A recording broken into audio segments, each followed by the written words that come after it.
Should you be worried about someone snooping through your hotel room at Disney World or trying to scam you out of your hard-earned cash? Not anymore, because we're here to warn you about these things before you potentially encounter them during your upcoming Disney World vacation. It was a dark and stormy night. I, Detective AJ Wolf, was sitting behind my desk admiring my miniature pancake statues, a typical Tuesday, when all of a sudden the phone rang. It was that very moment when I received the biggest case of my life. You against Disney World. It's a little dark in here. Let's turn the lights back on, okay?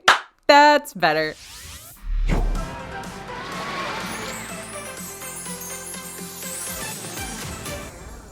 Hey everybody, it's AJ for Disney Food Blog. Now, as I was saying, Disney World can be a place where you leave your troubles behind and maybe pick up some new ones along the way. There are a few things that people freak out about in Disney World. Sometimes it's worthy of the freak out, sometimes it's not, but I'm about to give you all the details so you can either 1, plan your freakouts ahead so that they don't get in the way of your vacation, or 2, laugh and say, not today, Disney, when you know it just doesn't matter. Intrigued? Me too. Let's head over to the dark side.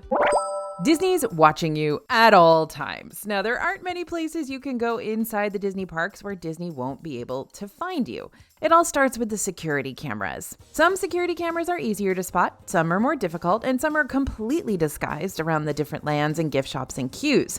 You'll often spot them throughout the parks in the corner of windows or on top of buildings, and there are even a few on the turrets of Cinderella Castle to keep an eye on the crowds. Listen, if I were Cinderella living in that big old castle, I'd be doing some major people watching throughout my day too. Even the rides have hidden cameras too, and not just for PhotoPass purposes. These cameras make sure that if someone were to do something completely off color, that'd be dangerous to them as well as other nearby guests, a cast member would be able to catch them in the act and stop the ride before things got out of hand. That's why whatever you were thinking of doing in those dark tunnels at the People Mover, don't do it. This could range from sprinkling a loved one's ashes throughout the Haunted Mansion, the classic Code A, to catching someone trying to snag a cucumber during the Living with the Land boat ride. People are wild out there, y'all, but I'm glad you're watching this because I know you're smarter than that. So if you ever see a small red circle glowing while you're on a ride, that's a camera. The only places that don't have security cameras around Disney are the bathrooms, thank goodness, as well as your Disney World hotel room and like changing rooms and stuff. But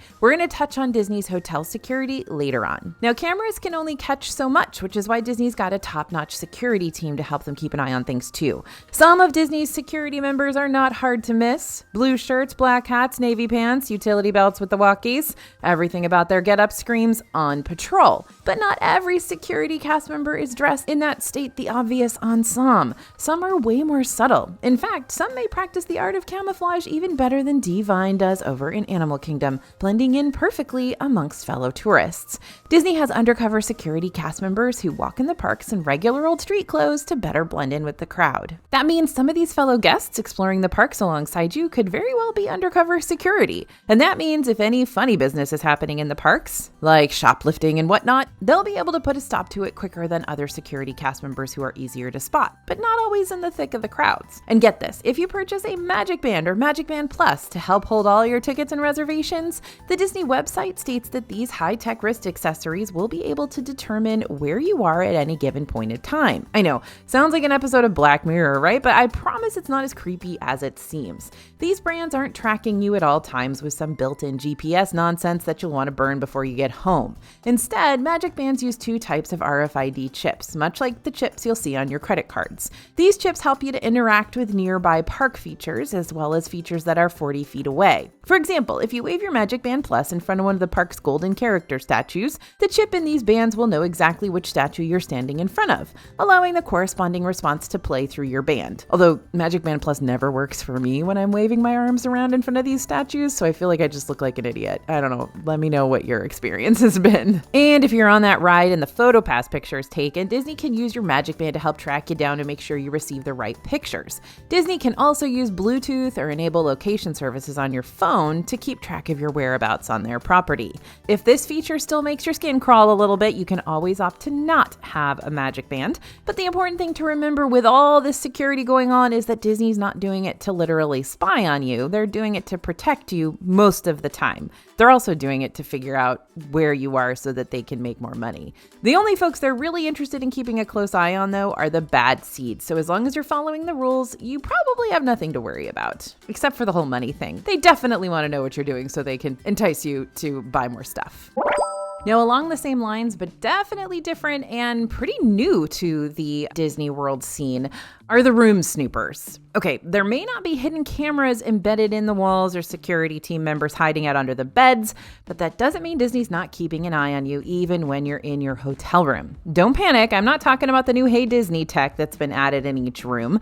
Disney does work a lot like an Alexa device, which I know can make people nervous, and I spell it because a lot of you have them and I don't want to wake her up. But if you don't want to use Hey Disney, you can always unplug it and it won't hurt Disney's feelings at all. They don't care. So what am I talking about then? I'm talking about the frequent room checks. A few years back, Disney made the decision to change their door hanger signs from saying "Do not disturb" to "Room occupied." The wording is important here, though. Before, if one of Disney's housekeepers came across a "Do not disturb" sign on a guest's door, they would have to skip over the room entirely. But now, Disney requires that a cast member enters each occupied room every 24 hours, even when housekeeping services are turned down. This was put in place after a hotel attack in Las Vegas a few years ago, where a "Do not disturb" room was left unchecked for several days, giving the attacker enough time to fully develop their plan and see it through. Because Disney's main priority is to keep guests safe, the "Room occupied" signs alert housekeeping that guests are indeed still inside their room and would prefer privacy,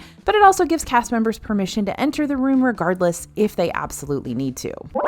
Let's talk ride injury reports. You know how when you're about to go in for a procedure like a root canal or LASIK eye surgery and you decide before you go that you're going to watch every video and read every article about what could potentially go wrong? Yeah, I know everything about dry socket. But in reality, you'll probably be just fine. Don't quote me on that. I'm no doctor. But on a similar note, there might be those of you out there who'll do the same thing before you get on a roller coaster or thrill ride, even a Disney one. Because if anything could happen, you might not be the type to believe that ignorance truly is bliss. Here's the truth. If you do a search on bad things that happen on Disney rides, you're bound to unearth something. Major Florida theme parks are required to self-report serious injuries where visitors are hurt on a ride and are hospitalized for at least 24 hours. In 2024 alone, 46 serious injuries were reported by Disney, Universal, and SeaWorld. That's a combined total, by the way, not 46 per park. In Disney World, there were 2 coasters specifically where 3 major injuries were reported. That was Guardians of the Galaxy, Cosmic Rewind in Epcot, and Space Mountain in Magic Kingdom. One of our DFB reporters was actually able to give us a closer look into what these reports could actually refer to, since our reporter used to work as a cast member at Cosmic Rewind before she started working for us. And we are so happy to have her. As it turns out, our reporter really did have to call 911 a few different times while working this attraction.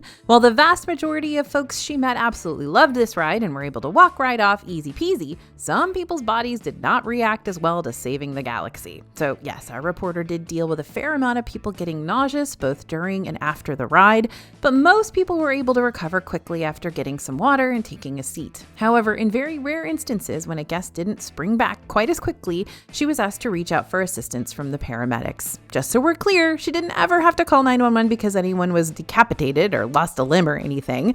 It all had to do with people and how different bodies reacted to the ride differently, for better or for worse. Not that serious injuries are ever a good thing to hear about, but there is a silver lining to this. Much like an animal jailbreak in Animal Kingdom, major ride injuries are very rare. Millions of people visit these parks each year, so while 46 serious injuries do mean you never want to throw caution to the wind completely, they also mean you don't need to let fear control you before getting on these rides. The best thing you can do before boarding a more intense attraction is be careful and know your body's limitations for rides. Always make sure you're reading the warning signs posted in front of each attraction and listen to cast members when they're telling you what they need to do next to prepare yourself for the ride ahead. Not all injuries can be prevented, but taking the time to be a bit more cautious is never a bad idea. Overall, ride injuries usually have a lot to do with pre-existing conditions, whether those are heart situations or a knee replacement or something like that just isn't vibing with the ride you were just on. If you do ever end up feeling not so great while riding Guardians of the Galaxy, Cosmic Rewind, or any other Disney ride, don't feel bad or embarrassed. Disney's more thrilling rides can put some odd forces onto your body that you're just not used to. Remember to go easy on yourself. Don't rush over to the next attraction if you need to take a breather for a minute, and most importantly, never be afraid to reach out to a cast member if you need them to call for extra assistance. Or at the very least, you can ask them for a paper bag if you need it. You get it. Listen, I had a very hard time after I rode Guardians of the Galaxy Cosmic Rewind the first couple times. That's all I'm gonna say. And our good old friend pizza scams. Yep, we're going to keep telling you about this until people stop falling for these. Disney hotel cast members try to protect you from whatever they can, but they can't always protect people who fall for the dreaded pizza scam. If you want to order pizza in Disney World, you may be tempted by that random pizza flyer that's been shoved oh so inconspicuously under your hotel room door. Maybe it's oh so conspicuously. But whatever you do, resist that temptation. Many of Disney's resort quick services have whole pizza pies available for purchase, but they're not going to be advertised by a flimsy little pizza flyer. Unfortunately, these flyers are most likely a scam to steal credit card numbers. It's been such an issue in the Orlando area lately that there are now specific laws against it, and Disney's going to put little things in your hotel room that say, hey, don't use the pizza flyers. But even so, it still happens, and happens more often than you might think. So if you see one of these flyers, just throw it away. Don't think about it again and order yourself a pizza from the place you know it's going to be hot and tasty and legit. So you ever wonder what would happen if the Animal Kingdom residents decided to stage a coup? Not that they would. The animals are comfy and happy in the home Disney's provided for them, but in the very rare case where an animal might decide to follow a wild hare and try to pick up a Dole Whip float over at Tamu Tamu Refreshments, the Animal Kingdom bathrooms will be there to save the day. What? The bathrooms? Yeah, the bathrooms. The bathrooms in Animal Kingdom have front doors with locks, just in case guests need to run and take shelter. In this, again, rare situation, a guest would be able to run to the nearest bathroom and lock and bolt the door. This isn't just an Animal Kingdom thing, though. You'll see this done at a lot of zoos as well, just as a general safety feature to protect you when large animals are around. As much as we talk about how one hug from Baby Baxo from the Maharaja Jungle Trek would probably cure us of all of our ailments, physical, mental, and emotional, in reality, I'd much prefer we leave the up-close and personal meet and greets strictly to the Disney characters. And speaking of being prepared, I have something that you're going to love, no matter if you're the type A personality who needs to schedule out every little thing years in advance. Hi, it's me. Or if you're the type B personality who'd really not overthink your vacation if possible. We've got super duper easy to use Disney World planning worksheets that are going to help you keep track of your vacation schedule and budget without a whole lot of extra heavy research and spreadsheets for you to worry about. Plus, these sheets also come with a lot of useful tips that are going to help you save money, save time, and save yourself a whole lot of packing grief. Just scan the QR code you see on the screen now or head to disneyfoodblog.com/DisneyPlans after this. Something that's way more likely to happen on a Disney ride than a major injury or like an animal escape is the ride breaking down on you completely while you're still on it. So now what? When a ride unexpectedly stops and then doesn't start moving again, this doesn't automatically mean it's broken down for good. Usually on Disney's Omnimover rides like Haunted Mansion to Magic Kingdom or Spaceship Earth and Epcot, the ride slows down or stops completely to help people board and unboard who might need a little more assistance. But then there are the times when you really are stuck, and that's when the cast members are going to have to evacuate you. I will never forget getting stuck literally sideways on Test Track outside in the sun in the summer. Not a fun time. But the number one rule here is do not get out of the ride vehicle unless a cast member tells you to do so. Remember those cameras I mentioned before? Disney's always watching. But it's just not safe to do that. The time it takes for a cast member to come by and assist you with evacuations really all depends on where you're located in the show building. But rest assured, you will not be forgotten about. They are fully aware that you're there. Cast members work as quickly as they can to ensure that you're going to make it safely off the ride. In the meantime, you may hear instructions over an intercom telling you exactly what you need to do. And 99.999% of the time, those instructions are remain seated, please. Again, like I said, it's not safe for you to get out and wander around. You don't know what you could trip over or fall into when you're out wandering around a Disney ride by yourself. Ride evac procedures are going to vary. Sometimes you may be directed to backstage areas, which is super neato because then you'll get some behind the scenes looks at the attraction. On water rides like Tiana's Bayou Adventure and Magic Kingdom, a cast member is going to be present to help you exit the vehicle safely so you don't misstep and end up with a shoe full of water, like slipping down slippery steps. And in some instances, like if you're high up on a roller coaster hill, the fire department may arrive for further assistance. This is what happened the first time there was that Skyliner crash and a bunch of people were stuck up on the Skyliner and they had to bring out cherry pickers to get people down. Yeah, remember that? That was a night. The key though, no matter what, don't panic. You're going to be out of there and back inside the park to continue on with the rest of your day ASAP, and you'll be completely safe at the time. If you'd used a lightning lane selection to ride the attraction that broke down on you, you'll need to find a cast member on your way out of the ride or over at guest relations so that you can get an experience redemption to return to the ride's lightning lane later once it reopens. For multi-pass lightning lanes, your experience redemption might also be in the form of an anytime, anywhere lightning lane, which can generally be used at any other ride that has a multi-pass lightning lane queue. So even if the ride that broke down on you never goes back online, you'll still be able to use that experience redemption somewhere else as a plan B. In the case of single pass lightning lanes, your experience redemption will more than likely be solely for that attraction. But if that ride never goes back online, you'll want to return to guest relations before the end of the park day to see about a refund.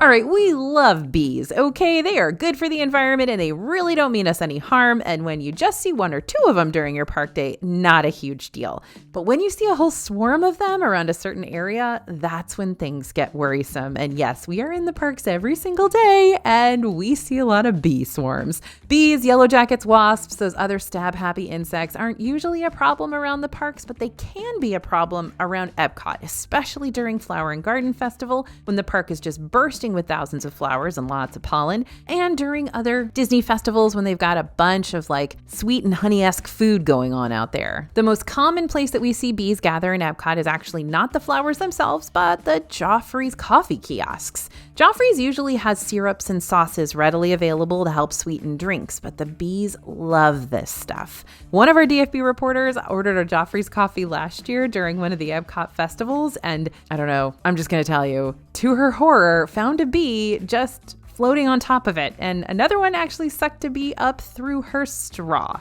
Now, the cast members of the Joffrey stand are very good about replacing coffee with a fresh bee-less cup free of charge, but the memories of what happened, they persist. So, in order to help cut back on the insect family reunion, sometimes the Joffrey stands will put up a little beware sign and have to temporarily put away their sweeteners to discourage the persistent little bugs.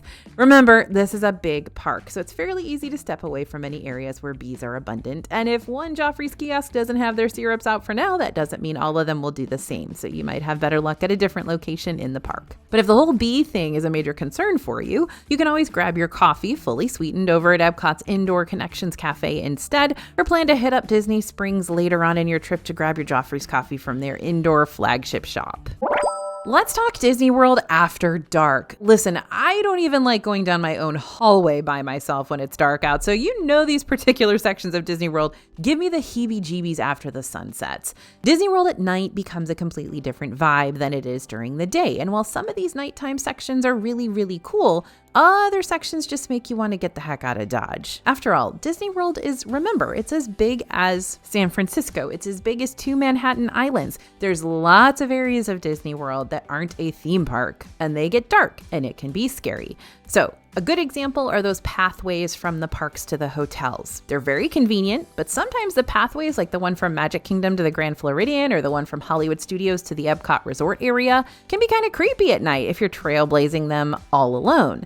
Even with the lights from the overhead lanterns, these paths can get pretty dark. And add that on top of the eerie quietness when the park music fades off and these paths less traveled by suddenly become paths you want to escape. This is why I listen to British history podcasts more than true crime, because my imagination is just not something I can trust. Of course, these Disney paths are usually super safe. It's just easy to let the dark and the quiet get to your head. And although they're super safe, they're still accessible by anybody, so you definitely want to keep your wits about you. The buddy system can help you out with that uneasiness you're feeling. However, if you're solo traveling this time, you might feel better staying with the crowds as you're going from place to place. So whether that means leaving Hollywood Studios via Friendship Boat or Skyliner, or exiting Magic Kingdom and hopping on the monorail or watercraft, the wait getting on Disney's end of the night transportation might be a little tedious, but at least it'll give you peace of mind. On the opposite note, there may be times when you want to avoid the World Showcase in Epcot at night because of the crowds. In the evenings, especially on the weekends, locals gravitate toward Epcot to come eat dinner, and guests hop from other parks to get ready to see the nighttime spectacular, and there's the high possibility you're going to run into a few adults who've been thoroughly enjoying their drinking around the world adventure. In general, the World Showcase crowds can be a bit overwhelming, and after dark, it's often a challenge to maneuver maneuver through the pavilions due to the hordes of guests everywhere. So when you visit Epcot, it might be a better idea to hit up World Showcase midday for a much less people-y experience. Try to avoid it during the dinner rush unless you've got a dinner reservation yourself where you can escape, and then come back a little while before the fireworks start, like maybe 20 to 30 minutes till, to claim your spot at the front center viewing area, aka in the World Showcase Plaza, which you'll find right before you enter into the World Showcase itself. Yep, we're going to talk about it. Disney World's a petri dish. Germs everywhere. The Disney World crud is real. I cannot tell you how many times I've been to Disney and came home feeling really gross just a couple of days after. Unsurprisingly, when I went during COVID and everyone was wearing their masks, I never got sick, which just proves this point. Disney World is a popular tourist destination that draws people in from all over the world and all ages. With so many folks visiting the resort, there's a very high chance you're going to come in contact with someone or multiple someones who are battling some sort of black and then passing it on to you. The custodial cast members work incredibly hard to keep the parks clean and comfortable for everybody. They even do that little water art in the process, which is very cool, but it's impossible to eliminate all the germs with that many people coming in and out. And if you say it's not, then please tell me what it is you're doing, because the world needs your secret solution. So how can you keep yourself and your family as healthy as possible while visiting Disney World when a secret solution to eradicating all germs hasn't yet been discovered? AFAIK. The biggest one is to make sure to add hand sanitizer or hand sanitizing wipes to your park bag before you go. Sanitize your hands after touching door handles, seat belts, countertops, and absolutely above all else before eating. If you can help it, I'd also highly recommend avoiding the ropes and chains you see in the queue lines. When I tell you that I watched a toddler attempt to chow down on one of these little ropes like it was corn cob, I am not exaggerating. Little kids explore the world with all their senses, and unfortunately that's not always the most sanitary way to do it. Another big tip is stay hydrated. It's been a minute since I've hit you with stay hydrated, Rickroll. I need to bring it back full time. Not only does it get sweltering during the day in Disney World, so you're gonna want that water on hand anyways, but to help avoid fatigue, which may make you more prone to sickness, staying hydrated and keeping those electrolytes up is a game changer for your immune system. I can't tell you how many times I have not taken my own advice and I have not stayed hydrated, and I've gotten a dehydration headache that has lasted days and completely ruined my trip, I will be honest. Now, not to be a Debbie Downer, but you can do everything right and do all of these preventative measures and still wind up sick. Being human is the pits. But that doesn't mean you need to give up on staying healthy altogether, because having healthy practices in place is going to make the odds of you getting sick at least a little lower than if you were to do nothing at all.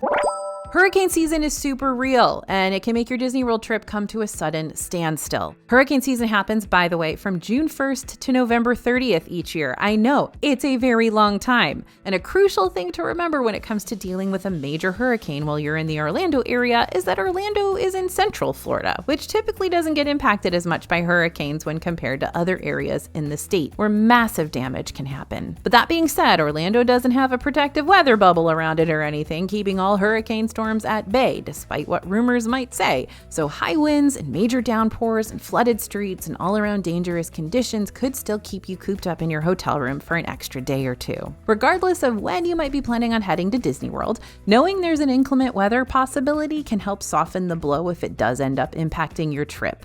While knowing is half the battle, thank you G.I. Joe, the other half is being prepared. If your trip happens to take place during hurricane season, there are a few extra steps you may want to take to brace yourself for the potential of an oncoming storm. That starts with planning for rain, no matter what time of year you're visiting. Pack ponchos, umbrellas, rain jackets, and waterproof shoes, because even if a storm does hit the area, that doesn't always mean the parks are going to flat out close. Truth be told, Disney World experiences flash rainstorms a lot, like every day in the summer. So you might find that even if it's absolutely pouring in the afternoon, things are going to clear up an hour or so later. Happens all the time. You may also want to consider booking a Disney World hotel that's better suited for hurricane weather. Now, they are all safe in hurricanes. They have built to be so, but we're talking about hotels with fully enclosed access to restaurants and shops and lobby areas, like you're going to find in the main tower at Contemporary Resort, Grand Destino Tower at Disney's Coronado Springs, Disney's Animal Kingdom Jumbo House, which has access via indoor areas to the shops and the restaurants. And don't forget that there are villas in some Disney World hotels that have full kitchens, so those are good to stock up if there's a storm coming. Above all else, you're going to want to mentally prepare yourself and manage your trip's expectations. Disney World's earned a reputation through several major hurricanes as a safe, secure place to be during one of these intense storms. So safe, in fact, that a lot of Floridian locals go ahead and book rooms here to bunker down, which is why it's not a bad idea to tack on an extra day or two to your own stay if you think you might get caught up in the thick of it. That being said, the parks and resorts will look a little different in the event of an emergency. Even after the storm passes, attractions may be shut down and restaurants may be closed for a day or so while cleanup is taking place. Don't want to deal with all the hurricane hassle? Yeah, I get it. Keep an eye on the AccuWeather app as you get closer and closer to your trip's departure date. That way, you'll know about a hurricane warning ahead of time. You can watch those spaghetti models and see what's going on, and you'll be aware if it's maybe sneaking up on you. If you do see that a hurricane warning might wind up impacting your vacation and you decide to cancel your trip altogether, this is what the Disney World website has to say about weather-related refunds. If a hurricane warning is issued by the National Hurricane Center for the Orlando area or for your place of residence within 7 days of your scheduled arrival date, you may call in advance to reschedule or cancel your Walt Disney Travel Company Disney Resort Hotel package and most room-only reservations booked directly through Disney without any cancellation or change fees imposed by Disney. Yep, funny thing about Disney World, you plan for it, you prepare for it, you pack your bags about a dozen odd times for it, and you still get shocked by the things you learn about it every time you go. The case might be closed for this video, but as for me and the DFB crew, our job here isn't done. Not by a long shot, but that's just how it goes in this world, in this Disney World. You want to learn more about Disney's cold, hard truths, no matter how shocking they may seem? Be sure to check out our video that covers the best and worst of Disney World next. And don't forget to download our free Disney World planning worksheets over at disneyfoodblog.com/disneyplans. Thanks for listening, everyone, and thanks for watching. As always, this is AJ for Disney Food Blog, and we'll see you real soon.